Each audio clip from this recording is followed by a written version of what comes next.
Meus irmãos, estamos na pergunta de número 48. A pergunta, o que é a igreja? Né? Eu achei bonita essa foto. É uma igreja reformada na Holanda. Capelinha bonita, né? Olha aqui, igrejinha com cara de igreja. Olha que beleza. Vocês sabiam que até, se não me engano, 1930, 40, era proibido no Brasil a igreja protestante construir igreja com cara de igreja? Era proibido por causa da igreja católica. Não, hoje não. Eu não sei se tem uma influência, porque por causa da tradição romana, então era proibido se identificar. Então, mas depois se resgata, porque a igreja tem que ter cara de igreja, né? Tem uma igreja lindíssima em Rondonópolis, uma igreja wesleyana, com torres assim, muito bonita. Parece uma igreja do período gótico. Muito, muito, muito bonita a igreja. Muito, muito bonita. Então tá aí. Hoje a gente tem várias igrejas na Europa que são bares. Imagina, você entrar numa igreja que é um bar hoje, porque o evangelho morreu lá na Europa. Então você que quiser levar seu filho para ser missionário na Inglaterra, para ser missionário na França praticamente só tem muçulmano hoje. Então, antigamente era turismo na Europa, né? Hoje é terra de gente que precisa muito de missionários. Então, meus irmãos, vamos falar um pouco sobre a identidade da igreja. Eu vou fazer no slide hoje. Né? Pergunta 48. O que é a igreja? A gente vai trazer um conceito bem introdutório da igreja, né? Para a gente estudar a igreja, a gente tem que estudar todo pedaço da igreja, mas é só a título de introdução, a gente vai ver o que de fato é a igreja, porque se a gente for fazer uma pergunta, todo mundo tem um conceito de igreja. Eu acho que igreja é assim, eu acho que igreja é assado, né? Já pensou se a gente fosse fazer uma igreja do jeito que cada um desse um palpite? Imagina, o que não ia sair? Fizesse um culto onde cada um... A gente já vê culto de todo quanto é jeito, né? Mas a igreja, meus irmãos, ela tem um padrão. Ela tem um porquê. Então a gente faz o que faz, não é porque a gente acha que é assim ou assado, né? Deus, ele prescreve algumas coisas e é assim que funciona. Então, o que é a igreja? Pergunta número 48. Ele diz assim, ó: Deus escolhe e preserva para si uma comunidade eleita para a vida eterna e unida pela fé, que em conjunto ama, segue, aprende e adora a Deus. É que jeito? Em o quê? Viu? Existe membro fora do corpo? Ah, eu sou crente. Qual igreja? Não, sim. Eu não estou indo para a igreja agora, não. Então, provavelmente, a chance dessa pessoa não ser convertida é 10.000%. Né? Eu postei essa semana, está tendo na Conferência Fiel de Pastores e Líderes. Sensacional. Aquela, não sei quem viu a exposição do Augusto Nicodemos de Hebreus 2. Quem não viu, perdeu.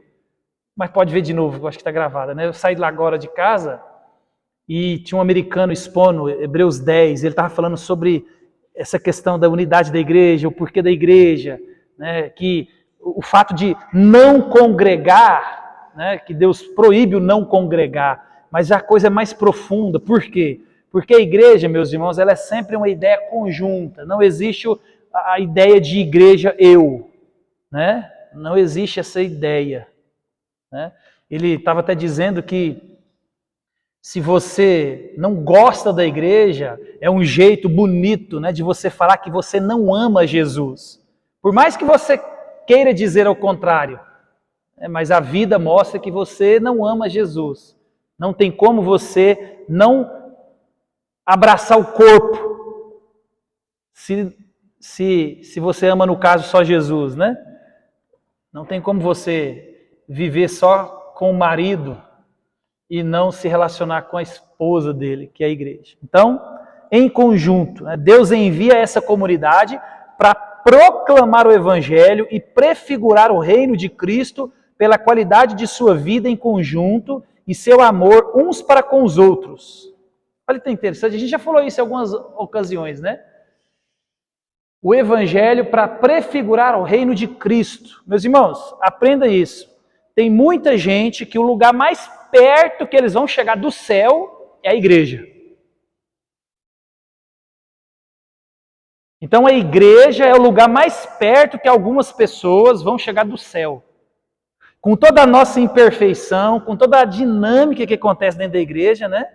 Porque nós temos a tendência de olhar para a igreja e a gente imagina a igreja ideal.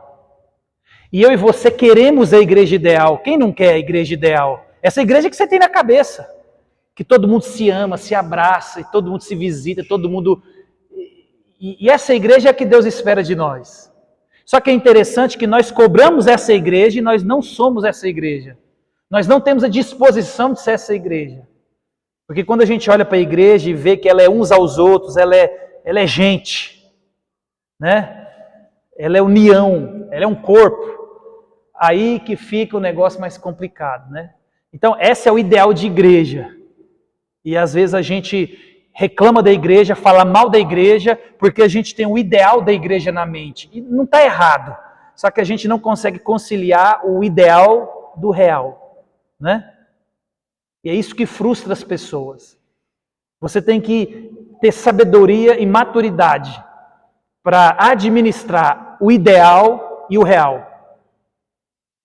Por que tem problema na educação de filhos, com casamento, nos relacionamentos do modo geral? Porque você idealiza um casamento, mas a realidade é outra. E aí você não consegue conciliar o ideal do real. Aí é por isso que você sofre. Né? A gente vai falar um pouco disso domingo de manhã. Essa dinâmica de algumas exigências que os nossos desejos vão colocando em nós e a gente vai falar isso mais. Mas o fato, meus irmãos, é que a igreja do Senhor é assim. E a gente não pode esquecer que nós estamos aqui nos santificando. Cristo te tirou do chiqueiro. Lembre-se disso. Cristo te tirou do chiqueiro, me tirou do chiqueiro. Agora, o nosso processo é de tirar a lama da gente. E às vezes a gente esquece que a igreja é cheia de pecador arrependido. Gente que está em constante transformação. Né? Por isso que eu gosto de assistir filme de monarquia, esses filmes antigos. Eu consigo imaginar o retrato da igreja na monarquia. Você pode... Presta atenção a próxima vez que você for ver um filme de época. Tem o rei, tem seus súditos, tem a família do rei, tem os príncipes, tem toda a realeza ali. E tem gente que ama o rei, tem gente que odeia o rei, tem gente que quer matar o rei, tem gente que quer derrubar o rei, tem gente que é falso, tem amigo disfarçado de inimigo, tem inimigo disfarçado de amigo, tem de tudo quanto é jeito. Eu fico olhando para aquilo e eu falo, como que a igreja do Senhor é desse jeito? Né? É assim que é a igreja. Né? É gente que ama o pastor, que odeia o pastor, que fala mal do pastor, que fala bem do pastor, quer matar o pastor, quer matar o irmão, que ama o irmão. Essa é a igreja que nós temos. E nós temos que aprender a conviver com essa igreja, nos arrependendo, nos conformando cada vez mais à imagem de Cristo. Essa é a realidade da igreja. Gente machucado, né? Aquele livro do Paul Tripp que eu já indiquei, eu sei que vocês já leram, né? Não leram?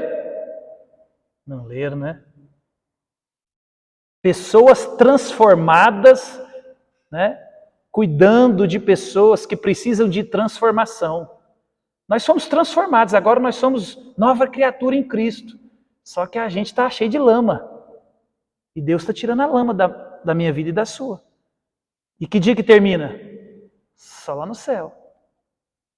Então a igreja é isso. O texto de 1 Tessalonicenses 2,3 diz: pelo que também damos, sem cessar, graças a Deus, pois havendo recebido de nós a palavra da pregação de Deus, a recebestes, não como palavra de homens, mas segundo é na verdade, como palavra de Deus, a qual também opera em vós os que crestes. Então, nós vamos olhar um pouco sobre o que é a igreja, por que a igreja existe no mundo, por que a igreja existe como comunidade congregada, como ocorre o crescimento da igreja, quais são os elementos essenciais de uma igreja saudável, qual deve ser o trabalho pastoral segundo o Novo Testamento. Eu acho que esse dá para a gente chegar lá, se tudo der certo, né? Então vamos, o que é a igreja? Texto conhecidíssimo de todos nós. Indo Jesus para os lados de Cesareia de Filipe, perguntou a seus discípulos: quem diz o povo ser o Filho do Homem? Eles responderam: uns dizem João Batista, outros Elias e outros Jeremias, ou alguns dos profetas. Mas vós, continuou ele, quem dizes que eu sou? Respondeu Simão Pedro, disse: tu és o Cristo, Filho do Deus vivo. Então Jesus lhe afirmou: bem-aventurado és, Simão Barjonas, porque não foi carne e sangue que te revelou, mas meu Pai que está nos céus. Também eu te digo que tu és Pedro, e sob esta pedra edificarei a minha igreja, e as portas do inferno não prevalecerão contra ela. Amém? A igreja tem como dar errado? A igreja não tem como dar errado. Imagina, Deus colocou um negócio no mundo que não tem como dar errado. Ah, pastor, mas tem igreja que fecha. Claro. As 7 igrejas do Apocalipse fechou. Essa igreja aqui pode fechar? Claro que pode. Claro que pode. Mas aqui a ideia da igreja, né, católica universal. As portas do inferno não vão prevalecer contra essa igreja. Né? Porque dentro da nossa comunidade local, a gente precisa guardar muita coisa, cuidar de muita coisa, né? A igreja de Éfeso, e a igreja de Esmirna, a igreja das cartas do Apocalipse não guardaram as ordenanças de Jesus e fecharam. Mas, meus irmãos, não tem como dar errado. A missão que a gente recebeu de Deus vai dar certo. Pode pregar o evangelho, tem gente precisando de ouvir, tem eleito espalhado por essa Luca do Rio Verde, por esse Mato Grosso. A gente só precisa de pregar. As portas do inferno nunca vão prevalecer. Né? Então, o que é a igreja? Como nós vimos aqui, sobre esta pedra edificarei a minha igreja. Esta pedra, eu, Jesus, não Pedro, como diz a igreja católica. Então, a igreja, ela pertence a Cristo, a igreja, ela é edificada por Cristo, e a igreja, meus irmãos, como nós lemos no começo, né, ela desfrutará da eternidade. A igreja é comunidade de pessoas compradas pelo sangue de Cristo, conforme o propósito eterno de Deus. Custou caro para que você estivesse sentado aqui. Custou a vida de alguém, custou o sangue derramado de alguém. E nós temos que nos alegrar nisso tudo. Né? Aí. Então, a fé no Evangelho, quando você crê em Cristo... Ai, agora que eu lembrei. Ó, 2 coisas.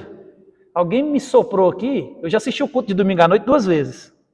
Tá? E alguém me soprou aqui, quando eu perguntei no culto, quantas teses Lutero afixou, alguém me soprou 97, eu falei no vídeo. Alguém me soprou.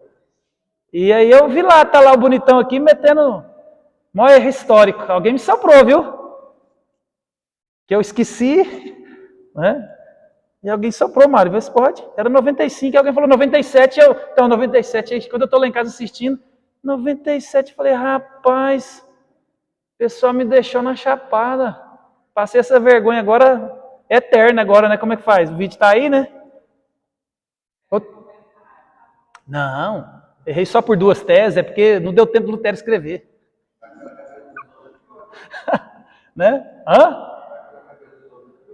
Não, mas a gente tem que ter cuidado com a história, não pode errar. Né? E outra coisa, ninguém me perguntou sobre o evangelho, como que evangeliza com 4 palavras, 4 palavras? Vocês esqueceram, hein?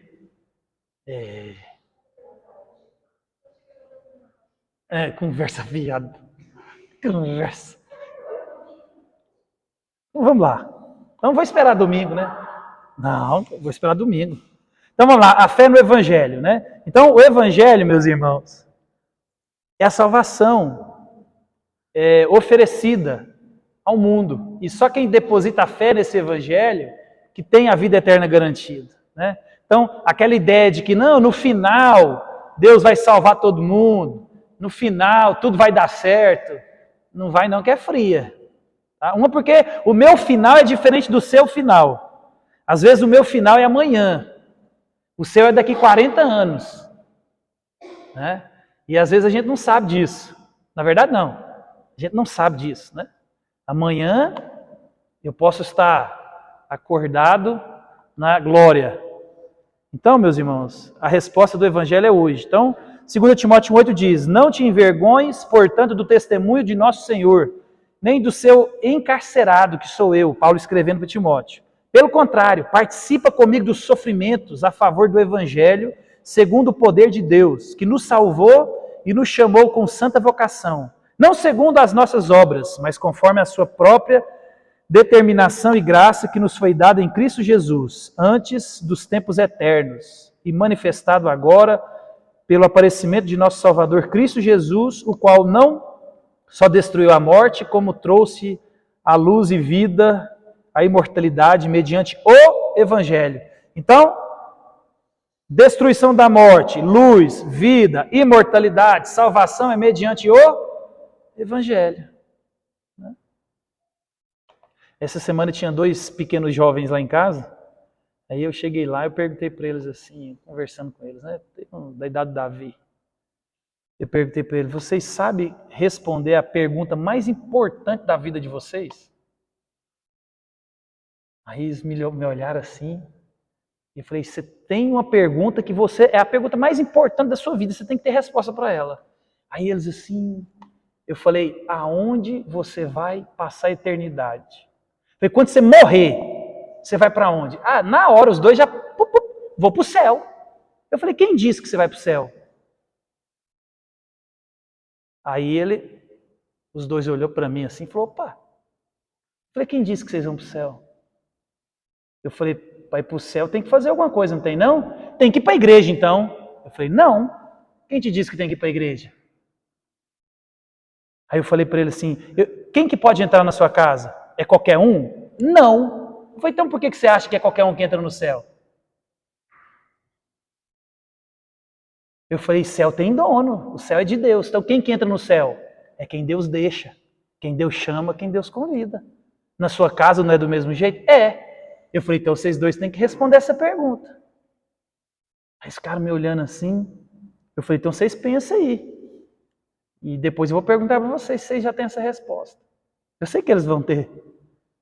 Mas eu e você temos que ter. Aonde você vai passar a sua eternidade? A hora que você fechar o olho aqui e abrir o olho na eternidade, para onde você vai? Né? Então o Evangelho é a resposta. Né? Então o Evangelho, meus irmãos, é a salvação de Deus. E ela é um presente para nós. Porque Ele nos salvou e nos chamou com uma santa vocação. Não porque eu sou bonito. E estou até emagrecendo agora. Já perdi 3 quilos. Né? Então não é beleza,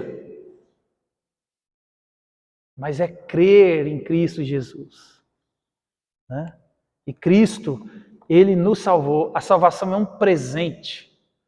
Nós somos salvos pela graça, mediante a fé. Então a salvação está contida em um plano que antecede a criação do mundo. Né?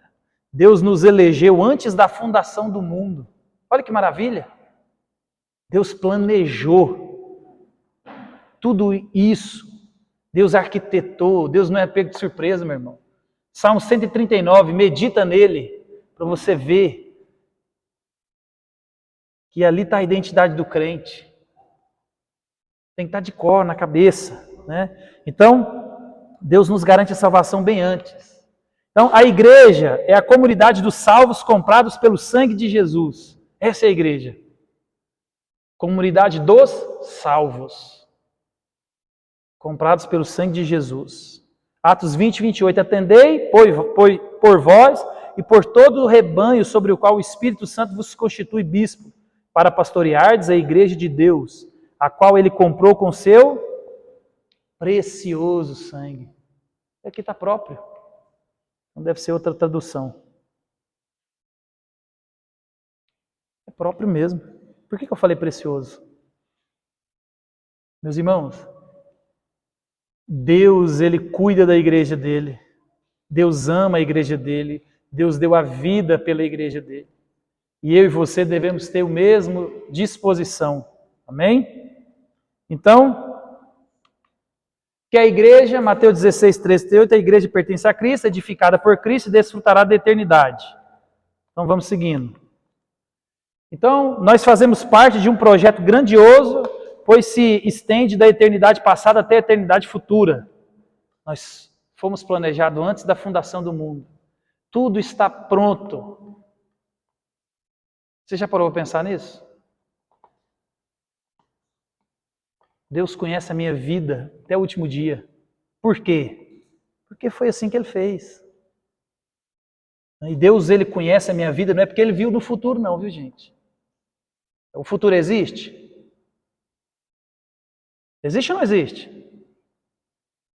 Eu vi um cochicho aí, existe? O futuro existe?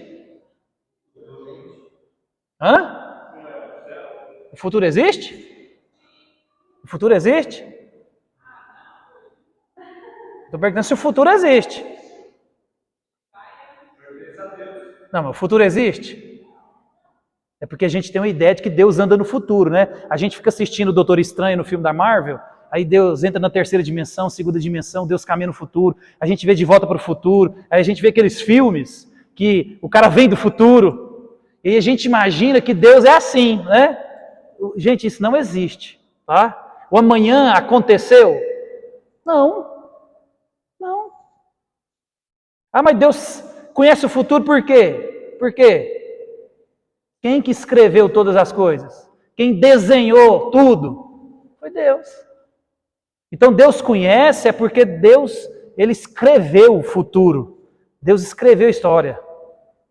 Por que Ele sabe o que vai acontecer? Não é porque Ele foi lá, deu uma espiadinha, voltou, pode vir que está liberado.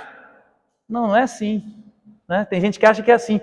Né? Deus mandou Jesus na frente, aí Ele voltou, reuniu com a Trindade de novo, falou assim, está liberado. Não, meus irmãos. Então Deus, Ele, lá em Isaías, se não me engano, né, Deus vai falar assim, eu sou aquele que mostra o que vai acontecer. Por quê? Porque eu fiz assim. Então, o nosso Deus, meus irmãos, Ele é maior do que eu e você pensamos. Por isso que você tem que ler e estudar sobre a soberania de Deus. O livro que eu falei para vocês, domingo de noite, né? Ai, meu Deus. Eu vou lembrar aqui. É um livro do Jerry Bridges. Estou lendo o livro, esqueci. Meu Deus, como que é o livro do Jerry Bridges? Não, depois eu lembro. Senão eu fico com muita coisa na cabeça, eu esqueço aqui. Mas você entender a soberania de Deus no mundo, a soberania de Deus nas catástrofes, a soberania de Deus na sua vida, a soberania de Deus em tudo que acontece na vida. Você tem que entender quem é esse Deus ao qual nós servimos. Porque eu e você, nós temos a tendência de humanizar a Deus. Nós temos a tendência de pensar em Deus como nós pensamos de alguém forte e poderoso. Deus, Ele não é igual a mim e a você, Ele é Deus. Eu e você, nós somos seres criados. Né? Mas eu não entendo Deus. Amém por isso. É para você não entender mesmo. Né? Porque o dia que você entender, nós estamos diante da divindade. Então, Deus, Ele tem esse projeto eterno. Tem data para começar, teve data para começar e tem data para terminar. E a igreja, meus irmãos, ela pertence ao Senhor Jesus Cristo e ela é edificada. Ela não é construída pela engenhosidade humana, mas pela palavra de Deus. Olha para você ver, tanto que é interessante. Efésios 4, quando Paulo vai começar a falar da praticidade, ele vai chamar a igreja a unidade. Né? Ele vai falar assim, preserve a unidade. Ele não fala assim, criem unidade. Eu e você não criamos unidade da igreja. A igreja, ela já é unida. Deus fez assim. É um corpo, é um conjunto de povo. E eu e você devemos o quê? preservar essa unidade. Como é que a gente preserva? Aí Paulo vai falar, suportando uns aos outros. Em toda a dinâmica do capítulo 4. Né? E isso é o quê? É a palavra de Deus. Por isso que ele colocou presbíteros, apóstolos, evangelistas. Para que a palavra de Deus seja ensinada e por meio da palavra de Deus nós conheçamos cada vez mais a Ele e por meio da palavra eu posso glorificar a Deus e preservar essa unidade. Eu preservo a unidade no casamento, eu preservo a unidade nos relacionamentos, eu preservo a unidade da igreja. Né? Então devemos cultivar a gratidão do nosso coração, pois participamos de uma obra que nem a mais poderosa arma de Satanás é capaz de destruir. As portas do inferno não prevalecerão. Não tem como dar errado a igreja, meu irmão. A igreja vai chegar lá na frente triunfante. A igreja vai participar da Santa Ceia com o Senhor. Todos aqueles pelo qual Cristo morreu estarão lá, ressurretos, glorificados. Não vai faltar ninguém. Esse é o plano. O plano não tem como dar errado. Ele é fiel, ele é poderoso. Então a causa da nossa salvação está no amor de Deus que fez a igreja. Olha, eu apaguei, trem. Então por que a igreja existe no mundo? E por que a igreja existe como comunidade congregada? Então a igreja existe para alcançar os não salvos com a verdade pura do Evangelho e crescer a imagem de Cristo. Essa é a finalidade da igreja. Transmitir, proclamar o Evangelho e glorificar o dono da igreja. Duas coisas que a gente faz, simples, viver e proclamar. E aí a nossa vida tem que se alinhar com a nossa prática. Então a igreja, ela anuncia o Evangelho do Senhor Jesus, Mateus 28, 18 a 20. Todo mundo já sabe o texto da grande comissão, né? Vamos passar para a gente não precisar de gastar tempo ali, que todo mundo conhece o texto. Então, Jesus, meus irmãos, ele tem toda a autoridade sobre os céus e sobre a terra. Ele comissionou, a autoridade é toda dele. Né? Então, os discípulos, eles devem fazer discípulos e batizá-los em nome do Pai, do Filho e do Espírito Santo. Os discípulos devem ensinar os alcançados por Cristo a obedecer tudo que Jesus lhe ordenou. Isso é maravilhoso. Visão comum da igreja. Né? Visão comum, que todo mundo tem. Quando vai falar da grande comissão e finalidade da igreja. Né? O texto define a missão da igreja como sendo alcançar o mundo com o evangelho. Logo, a maioria pensa que as igrejas bem-sucedidas são aquelas que estão supitando de gente. Então, consequência disso, o sucesso da igreja é determinado pelo seu tamanho. E nós somos assim, né? Você chegou num comércio, está cheio de gente, restaurante. Você chega numa rua, 20 restaurantes. Você olha para aquele que está cheio e você fala o quê? Comida boa, eu vou no... Mas você vai pegar fila, mas está cheio, lá deve ser bom. Não é assim que a gente pensa? Então, loja, não, se está cheio de gente é porque o preço é bom, o atendimento é bom. E a gente sabe que na prática nem sempre é assim. Né? Tem gente que para pagar barato come uma porcaria. É ou não é? Tem gente que come. Para pagar barato ele não quer nem saber. Né? Tem gente que para pagar barato compra porcaria. Então a gente às vezes transfere essa ideia do mundo para dentro das escrituras. E a igreja, ela não tem essa finalidade que a gente pensa. Né? Às vezes a gente bate na trave. Né? Então qual que é a interpretação correta? Então o texto, meus irmãos, ele descreve a missão dos discípulos como o quê? Fazer discípulos, batizando e ensinando-os a obedecer a tudo que Cristo ordenou. E o discípulo é alguém que submete a sua vida à autoridade de Cristo. Então quem que é discípulo? É aqueles que submetem à autoridade de Cristo. É aqueles que têm Cristo assentado no trono do seu coração. Porque tem muita gente, a gente já falou, né? Tem muita gente que diz que ama a Jesus. Mas ama que tanto?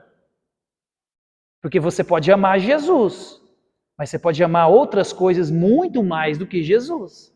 Então, o verdadeiro discípulo é alguém que se submete totalmente à autoridade de Cristo. Ele faz o que Cristo mandou ele fazer. E quando ele pisa na bola, ele se arrepende e volta para a caminhada novamente. Então, o sucesso da igreja se dá no quanto ela realmente possui verdadeiros discípulos que ensinam a outros a também se submeter à autoridade de Cristo. Então, qual que é a igreja de sucesso? É onde a gente tem mais gente parecida com Cristo. É onde a gente tem mais gente caminhando para se parecer cada vez mais com Cristo. Então, a gente pode chegar numa igreja pequena e ser uma igreja boa aos olhos de Deus. Claro. A gente pode chegar numa igreja grande e pode ser uma igreja boa aos olhos de Deus. Claro. Mas o inverso também é verdadeiro. Por quê? Porque a ideia é de crentes verdadeiros que se submetem à autoridade, à vontade e às ordenanças de Cristo. Por isso que Paulo vai dizer, não me vergonhe do evangelho, porque é poder de Deus para a salvação de todo aquele que nele crê. Primeiro do judeu, depois do grego. Amém? Dica. Não está no texto não, mas vou dar uma diquinha para vocês. Gravem esse versículo. Depois eu falo mais domingo, que a Cleo falou que tem que ser domingo, que eu prometi, né? Sobre evangelismo. Isso aqui é o texto sobre evangelismo, evangelizar, a ordenança. Olha aqui, vamos ler para você ver que tem tudo a ver. Ó. Irmãos, venho lembrar-vos o evangelho. Olha aqui, ó. O que é o evangelho? Prega o evangelho para mim em 2 minutos. Você vai saber, olha aqui, está escrito aqui, ó. Tem como pregar o evangelho em 1 minuto. Irmãos, venho lembrar-vos o evangelho que vos anunciei, o qual recebestes e no qual ainda perseverais. Por ele também sois salvos, se retiverdes a palavra tal como vou-la preguei. A menos que tenhais crido em vão. Antes de tudo vos entreguei o que também recebi. Olha o evangelho. Por isso que eu falo, meu irmão, você tem que saber pregar o evangelho. Você não precisa ter PhD. Olha aqui, olha o tamanho do evangelho. Que Cristo morreu pelos nossos pecados, segundo as Escrituras. E que foi sepultado e ressuscitou ao 3º dia, segundo as Escrituras. Você gasta 30 segundos para pregar o Evangelho. O que é o Evangelho? Cristo morreu pelos pecados, segundo as Escrituras. Foi sepultado, ressuscitou ao 3º dia. Isso aqui é para você nunca mais esquecer. É para nadar de braçada, Jefinho. Então, para não esquecer mais. Se alguém perguntar, ai meu Deus, como é que eu prego o evangelho? Lembra, Jesus morreu pelos meus pecados. Cristo ressuscitou. Ó, 4 palavrinhas. Morreu, ressuscitou, morreu pelo meu pecado. Você consegue construir e conversar meia hora, não consegue? Por que Cristo morreu? Seus pecados. E aí você constrói todo o evangelho em volta. Mas se você falar, você precisa dissertar é Cristo que morreu pelos seus pecados, porque Cristo morreu, ressuscitou ao 3º dia para nos salvar. Gente, não é fácil? Viu que não precisa ter PhD? Esse texto aqui, então, você está gravado agora, né? 1 Coríntios 15, os 4 primeiros versos. Não, Mateusão? Lá na escola, você vai chegar lá, cara influente, bad boy da escola, né? Conhece todo mundo e vai despejar o evangelho agora na escola. Não. E nós vamos fazer um culto lá na escola que o Mateus vai organizar. Hã? Amém? Amém, ué. Então vamos lá. Romanos 8, 28. Sabemos que esse texto é muito bom, né? Esse texto é maravilhoso. Eu vou cobrar, hein? O Bruno vai ser o diácono desse culto, né, Bruno? Sabemos que todas as coisas cooperam para o bem daqueles que amam a Deus.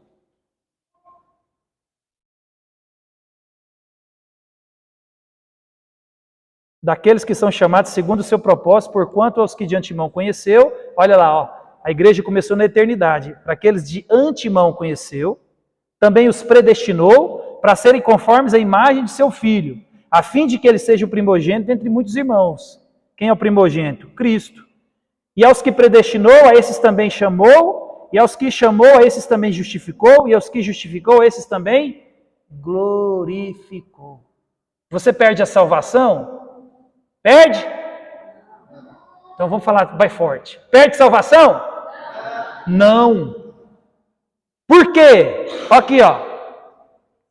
Ó, Deus nos chamou, nos justificou e nos glorificou. A ação está completa. Aquele que começou a boa obra há de completá-la até o fim de Cristo Jesus. Por isso, meu irmão, que não existe perder a salvação, existe você achar que foi salvo e não foi. Por isso que a gente está vendo, Tiago, a vida, as suas ações, o que você diz, o que você fala, a sua vida vai demonstrar se você teve uma conversão genuína. Porque aqueles que conheceram a Cristo, as coisas velhas se passaram. Eis que se fizeram todas as coisas novas. Nova criatura, nova vida, novo jeito de pensar, novo jeito de falar, novo jeito de agir. Entendeu? A ação de Deus na minha vida e na sua, ela é perfeita. Então Deus, Ele está aqui, né? Tende por motivo de alegria passar por várias provações, porque Deus está nos moldando, nos melhorando, nos aperfeiçoando, nos santificando, nos conformando à imagem de Cristo. E a ação já está. Por isso que nós devemos perseverar. Porque nós dizemos domingo, né? Existe aquela falsa fé. Né? Quando vem a tribulação, quando vem o sofrimento, quando vem a dor, vou ficar com esse Deus nada, esse Deus não me ama, deixa essas coisas acontecer comigo. Então, né? Então, uma definição aqui do Mike Dever: uma igreja é uma congregação que reflete crescentemente o caráter de Deus conforme ele é revelado em sua palavra. Então nós temos que ser parecidos com Cristo, baseado naquilo que a Bíblia diz que nós somos. Né? Então o meu caráter tem que ser o caráter de Cristo. Ele é o modelo. Ele é o modelo. Por isso que o processo de santificação, ele é a partir do dia que eu e você convertemos. Então, a missão da igreja não termina na evangelização, pois é necessário ensinar obediência a Cristo aos recém-convertidos. Então, não é assim, você vai lá no mundo e fica jogando gente para dentro da igreja, porque isso acontece muito, e aconteceu muito nesses movimentos de igreja, nos anos 90 e nos anos 2000, né? O MDA, ninguém lembra do MDA? Existe ainda, né? Mas tem o G12, a G12 era uma máquina de pôr gente dentro da igreja, né? É uma máquina de pôr gente da igreja. Por quê? Porque acha que o negócio é só jogar gente para dentro da igreja. Vai jogando gente de tudo quanto é jeito. E não sabe se foram convertidos, se foram evangelizados. E vão colocando. Né? E era aqueles cultos que a gente não tinha pregação, era só louvor. Os cultos, né? Não participei demais desses cultos. Então, mas a ideia não é essa, meus irmãos. A ideia da igreja é pregar, a ideia da igreja é testificar conversão, a ideia da igreja é discipular, a ideia da igreja é conformar cada vez mais a imagem de Cristo. Por isso que eu e você devemos estar cada vez mais atentos com a leitura e com a oração. Você vê, eu estava vendo uma pesquisa essa semana, olha para você ver, eu fiquei até preocupado. Eu fiquei tão perdido. Olha, pesquisa recente que eu estava vendo na internet. Um pai, hoje, ele conversa com o filho 15 minutos durante a semana. Tem noção? O que é 15 minutos? Aí eu fui parar para pensar. Não, 35 minutos. 15 é pouco, né? 35 é muito. Eu falei, gente, mas 35 minutos. Aí eu fui parar para pensar. A minha semana com meus meninos. Eu falei, é verdade. Às vezes a gente passa o dia inteiro junto. E a gente só conversa assim, vai tomar banho, fez tarefa, estudou.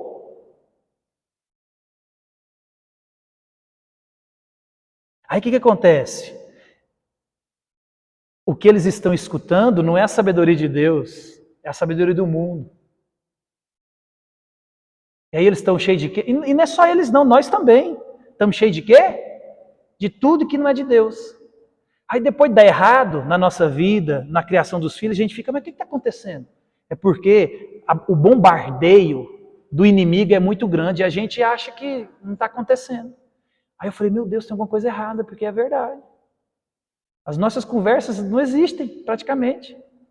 É só vai tomar banho, levanta, vai dormir, pega um negócio, você jogou. E a gente não tem aquele momento de falar, como é que você está? Como é que está na escola? Me conta uma história. Como é que você está se sentindo hoje? Não é assim? Por quê? Porque a gente acredita que conversar é se comunicar. Né? Então a gente tem que prestar atenção nisso. Né? Então Deus ele tem nos dado o privilégio de sermos participantes do maior e mais precioso projeto dele para o nosso tempo, que é a igreja. Nós temos que entender a preciosidade do que é participar da igreja. Talvez muitos de nós na igreja só vão entender a preciosidade do que é participar da igreja no dia que Jesus vier resgatar a igreja.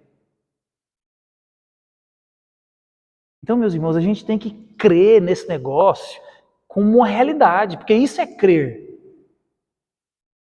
E não assim uma crença tipo, Não. Por isso que você dizer que ama a igreja, que você crê na igreja, que você é igreja, então tudo que envolve a igreja, você tem que estar na mesma pegada. Entender que você faz parte de um projeto grandioso. Não precisamos ensinar as pessoas sobre a importância delas submeterem as suas vidas à autoridade de Cristo. Vidas submetidas à autoridade do Senhor Jesus irão produzir igrejas com maior poder de influência na sociedade.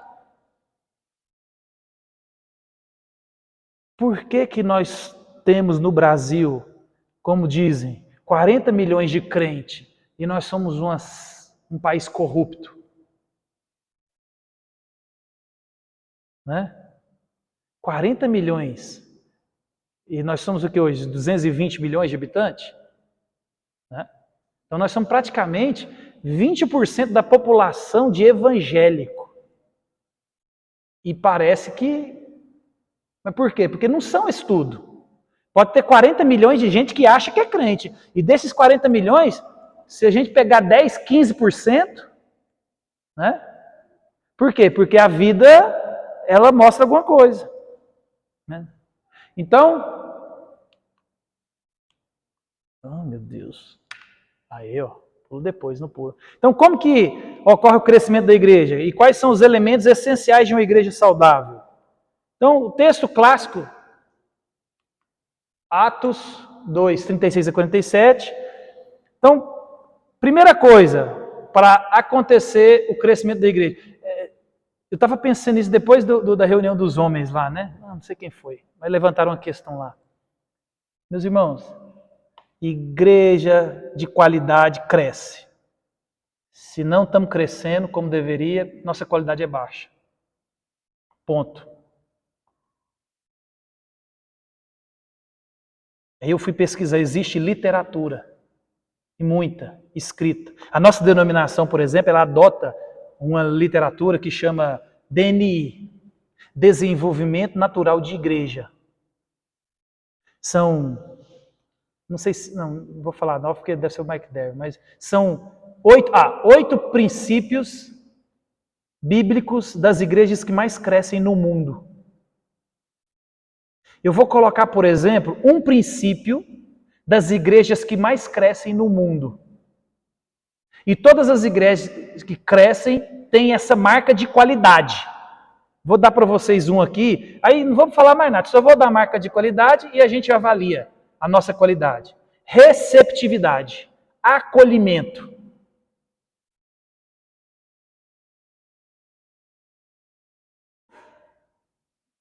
Marca de igreja saudável. Então, pregação do evangelho. Para a igreja crescer, pregação do evangelho. Dedicação da igreja à sã doutrina, comunhão e ao partir do pão e oração. É o que estava acontecendo na igreja. Então, observa que a igreja é um conjunto de gente. Então tem o partir do pão, tem oração, tem doutrina, mas tem o quê? O corpo está junto. E o crescimento também ele é dado por quem? Por Deus. A igreja precisa de ter as marcas de qualidade? Precisa. A igreja precisa de crescer? Precisa. A igreja precisa de melhorar? Precisa. A igreja precisa de ter estudo? Precisa. Mas em última instância, quem enche a igreja é o dono dela. Por isso que eu tenho visto na internet, presta atenção, Talvez vocês não são igual a mim, né? Porque o meu Instagram, por exemplo, ele é 99% praticamente só coisa de igreja. Então eu vejo muita coisa. Então o que eu tenho mais visto das igrejas hoje é treinamento de liderança. O pessoal quer treinar liderança, aproveitar a liderança. E esquece de ensinar o povo. Só quer treinar liderança. É treinamento de liderança. Tudo quanto é jeito, treinamento de liderança. Só treinamento de liderança. Esquece do essencial, que é cuidar do povo, de ensinar a palavra para o povo, de ensinar o povo a viver. Porque é só liderança. Aí os cursos é o quê? Como crescer, como melhorar, como expandir. Aí fica gastando dinheiro, fica gastando tempo, só em treinamento de liderança para crescer a igreja, né? E às vezes a gente tem que andar com sabedoria. Já pensou? Se semana que vem Deus colocar 200 pessoas aqui dentro da igreja, nós temos condição de receber? Temos ou não temos? Não, nós não temos nem cadeira. Nem cadeira. Talvez você está sentando numa cadeira quebrada. E as pessoas tem que crescer a igreja. Não, a gente não tem que preocupar com crescer a igreja, a gente tem que preocupar em ser parecido com Cristo. Seja parecido com Cristo. Prega o evangelho, dá um bom testemunho e vive em comunhão com os irmãos. Pronto. Se você estiver parecido com Cristo, vivendo em comunhão com os irmãos, a coisa acontece naturalmente. E aí às vezes a gente quer fazer a igreja crescer igual a empresa, né? Não, vamos pôr isso aqui, vamos tá. Então a gente tem que entender que em última instância quem dá o crescimento é Deus. Então o crescimento da igreja ocorre quando seus membros se dedicam à obra do Senhor. É um crescimento em conjunto. Toda igreja que cresce, ela é a igreja que cresce, é todo mundo trabalhando, é cada um pega de um lado. Você está entendendo? É todo mundo participando. Não fica nas costas só de uma meia dúzia. É todo mundo. Por quê? Porque todo mundo tem dom na igreja. Todo mundo faz parte da igreja. Portanto, meus amados irmãos, sede firmes e o quê? Tá vendo? A pessoa entra no ministério, entra para fazer alguma coisinha. Igual o cavalo paraguai. Só tem arrancado. Você tinha que ser paraguai mesmo, não presta para nada. Olha lá. Não tem constância. É aquela empolgação, aquele negócio. Mas quando você perdeu o gás, vamos lá. Sabe o que é? Não tem constância, gente. Firme e constância. Sempre abundantes na obra do Senhor. Sabendo que o vosso trabalho não é em vão. Meu irmão, tudo que você fizer na igreja não é em vão. É para Cristo. O irmão vem cá e criticou. E daí deixa eu criticar. Crente que não... Essa que eu já falei, nós já sabíamos, né? Crente que não trabalha, dá trabalho. Gente, só critica quem não está no bolo. É assim ou não é? Ué. Porque se você estivesse junto, você sabia da dificuldade, você sabe das finanças, você sabe de toda a dinâmica que está acontecendo por trás dos bastidores, então você não vai tacar pedra, você não vai criticar. Por quê? Porque você conhece a realidade. Agora, quando você está de longe, só na plateia, aí você taca pedra, você fala. Por quê? Porque você não conhece os detalhes da dinâmica. Por isso que é firmes e constante. Firme e constante. No ministério de Deus, de Cristo, não existe aposentadoria. Não existe. É porque tem 20 anos que eu lidero isso aqui, tem 20 anos que eu faço aquilo. Meu amigo, 21 anos, 22 anos, 30 anos, 40 anos, até o dia que você morrer.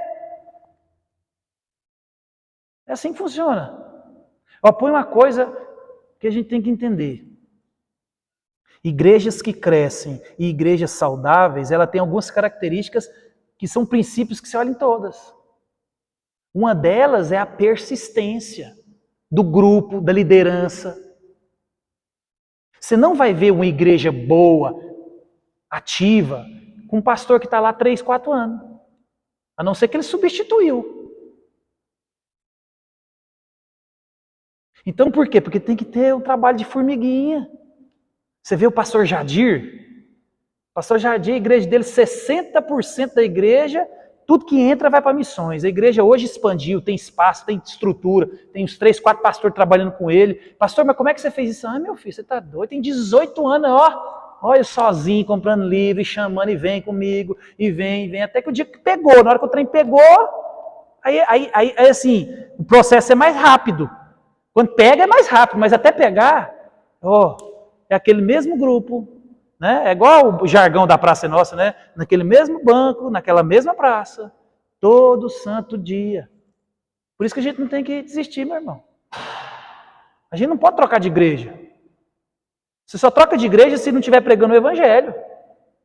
Ou se você mudar de cidade. Caso contrário, amiga, é nós aqui juntos misturado. Porque se você brigar com algum membro, você está errado de não se acertar. Se você brigar com o pastor, você está errado de não se acertar. E se você desviar, você está errado de você estar desviado. Então não tem dinâmica. É aqui até morrer, nós vamos fazer o negócio acontecer. Então nós estamos preocupados com o crescimento? Estamos mais preocupados com o nosso crescimento pessoal, porque o crescimento material, né, e o crescimento que vem disso, ele é a partir do nosso crescimento pessoal. Porque o dia que você estiver cheio de Cristo, né, aí você vai entender.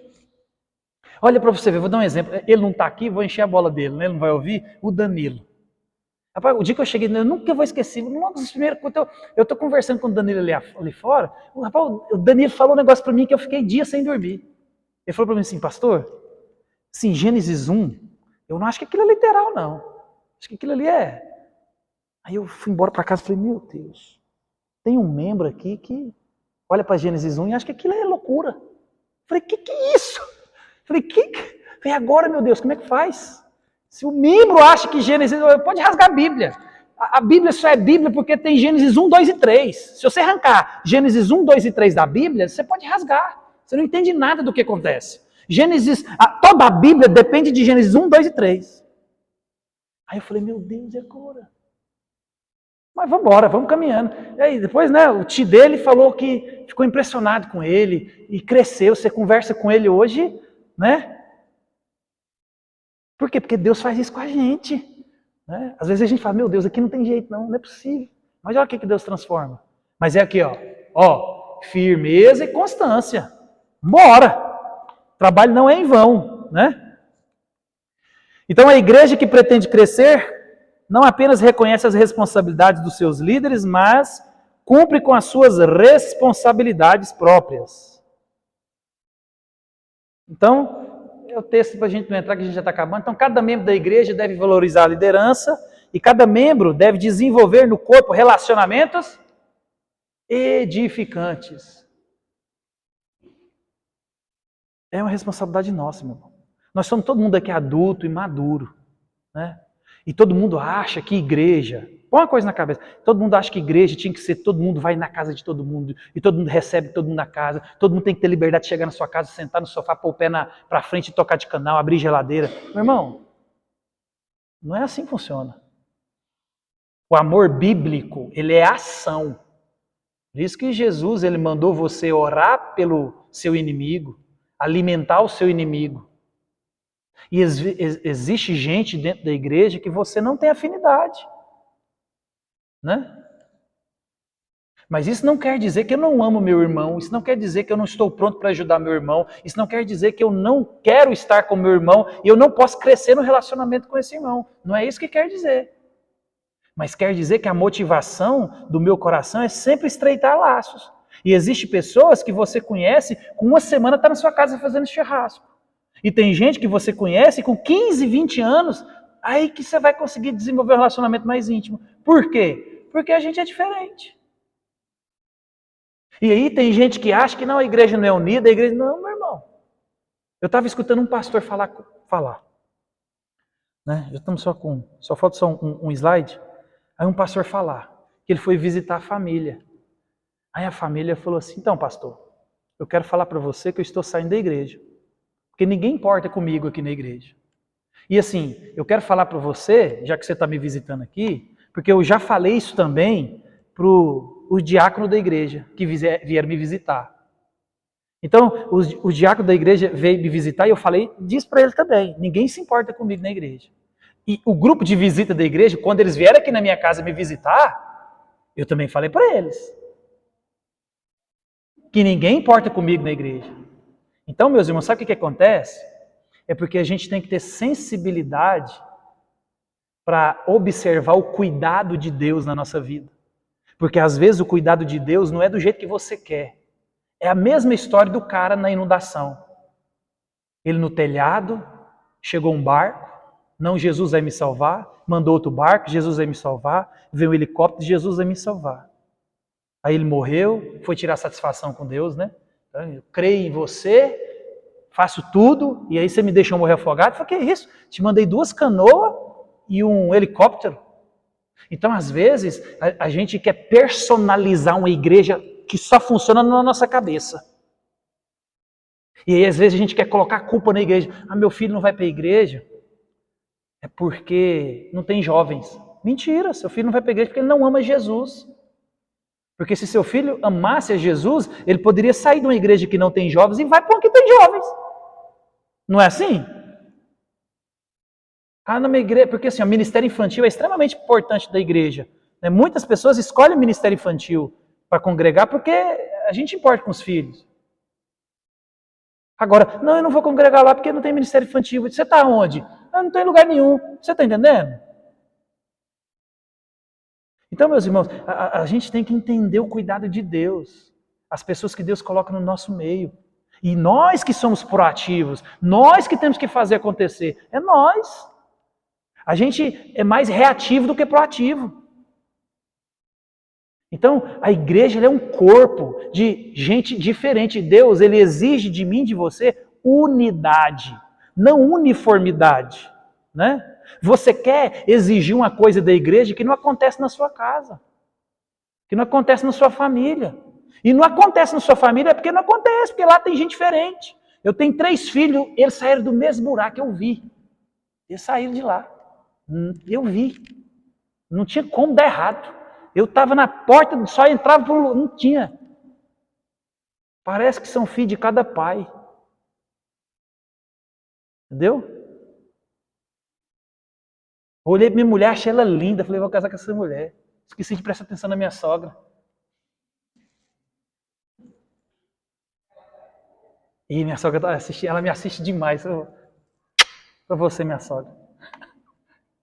Mas é igualzinho minha sogra. Aí eu amava minha sogra, agora eu amo mais minha sogra ainda, porque eu casei com a minha sogra versão 2.0 atualizada.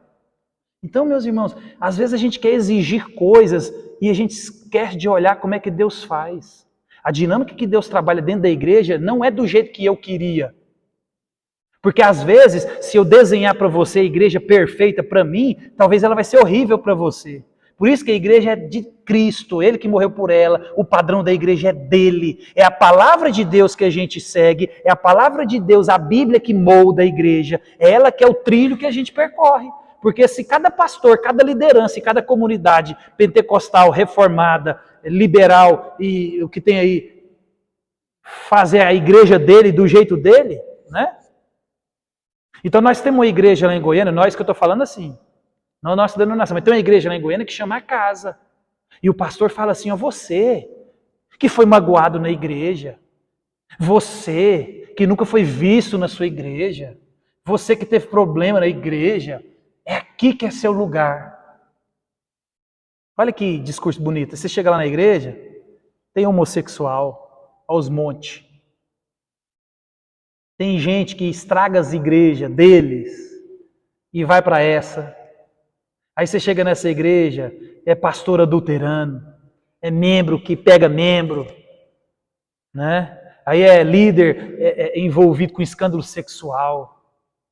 Aí esse dia para trás o Gessé Aguiar que estava fazendo louvor dessa igreja. Então, meus irmãos, a gente tem que entender que a igreja é do Senhor. Nós somos um corpo. Né? Olharam aqui pro Gessé. Mas você não é o Aguiar, não é Gessé? Então, meus irmãos, a igreja, ela é do Senhor e eu e você devemos contribuir com a igreja. E quando eu e você reclamarmos da igreja, lembre-se que você está reclamando é de você mesmo. Se a igreja não ama, se a igreja não acolhe, é porque você não acolhe e você não ama. Porque você pode ser quem acolhe, você pode ser quem ama, você pode fazer aquilo que você... Eu já expliquei isso para vocês, que eu aprendi. Quando você olha para a igreja e vê um defeito, é sinal de que Deus está te mostrando algo que ninguém vê. Talvez é um dom de você desenvolver na igreja. Tem gente que não gosta de planta e não sabe que lá fora tem 2 vasos de planta. Mas quem gosta de planta sabe que a planta está lá e está até bonita agora, que a bicha está encorpada, verdinha. Então, às vezes, tem coisas dentro da igreja que você consegue perceber porque você valoriza. E Deus, Ele te dá essa percepção, não é para você criticar, é para você vestir a camisa, né, pôr um avental, né, pôr um pano de prata aqui do lado e vai para trabalhar. Porque se a igreja é um corpo, o corpo, quando ele morre afogado, morre todo mundo. Então, quando a gente reclama da igreja, a gente não está reclamando do pastor, da liderança, do Zé, do Mané. Está reclamando de nós mesmos. Você vai mudar a igreja? Não. Mas você pode começar a mudança? Claro. Claro que você pode. Por quê? Porque é para a glória de Deus. Não é para agradar o outro. Porque se for para agradar o outro, é obra da carne. Né? Agora, se for para agradar a Cristo, pode reclamar, pode não ter visibilidade no ministério. Né? Então, meus irmãos, igreja é isso. Igreja é uns aos outros. Igreja é corpo, igreja é gente. Deus morreu por um povo. Então, a confissão de fé, não é a confissão de fé, é o artigo, né, da confissão Bega, do artigo 29, ele diz assim, ó, sobre a igreja: cremos e confessamos uma só igreja católica ou universal. Por quê? Porque católica, nós somos igrejas católica, apostólica, ponto. Nós não somos igrejas católicas, apostólicas, romana. Nós somos igreja católica, apostólica. Catolicidade está ligada à uniformidade, à unicidade. Né? E apostólica porque nós permanecemos na doutrina dos apóstolos. Então nós somos uma católica apostólica. Universal ou universal. Né? Mas não é do Edir não, viu? A do Edir não vai não, que é fria. Então ela é uma santa congregação e assembleia dos verdadeiros crentes em Cristo, que esperam toda a sua salvação de Jesus Cristo. Essa igreja existe desde o princípio do mundo e existirá até o fim, pois Cristo é um rei eterno que não pode estar sem súditos. Essa santa igreja é mantida por Deus contra o furor do mundo inteiro. Mesmo que ela, às vezes, por algum tempo, seja muito pequena e, na opinião dos homens, quase esquecida. Aqui eu cortei, mas ele coloca o episódio de Elias. Elias vai chorar para Deus. Só eu que estou aqui, Senhor. Né? Os profetas querem me matar, Jezabel quer me matar, e o Senhor fala para ele: ei, tem 7.000 que eu conservei. Então, às vezes, as pessoas acham que a igreja do Senhor é pequena, mas a nossa igreja vai triunfar, meus irmãos. Você e eu, nós iremos julgar todas as coisas junto com Cristo. Então, se prepare, se aperfeiçoe cada vez mais, tire cada vez mais a lama do pecado, porque nós iremos subir com Cristo. A Santa Igreja também não está situada, fixada ou limitada em certo lugar, ou ligada a certas pessoas, mas ela está espalhada e dispersa pelo mundo inteiro. Contudo, está integrada e unida, de coração e vontade, no mesmo Espírito, pelo poder da fé. Um só Deus, um só Espírito. Então, meus irmãos, não existe calvinismo, não existe arminianismo, não existe conservadorismo, existe Cristo Jesus que salvou por nós. Então, nós, os reformados, os pentecostais, os mais tradicionais, os anglicanos, os wesleyanos, os batistas, os assembleianos, os metodistas, né? Nós somos tudo a igreja do Senhor. No céu não tem denominação. No céu tem gente que ouviu o Evangelho, creu em Cristo, se arrependeu e é filho de Jesus. Amém? É isso. Acabou a igreja.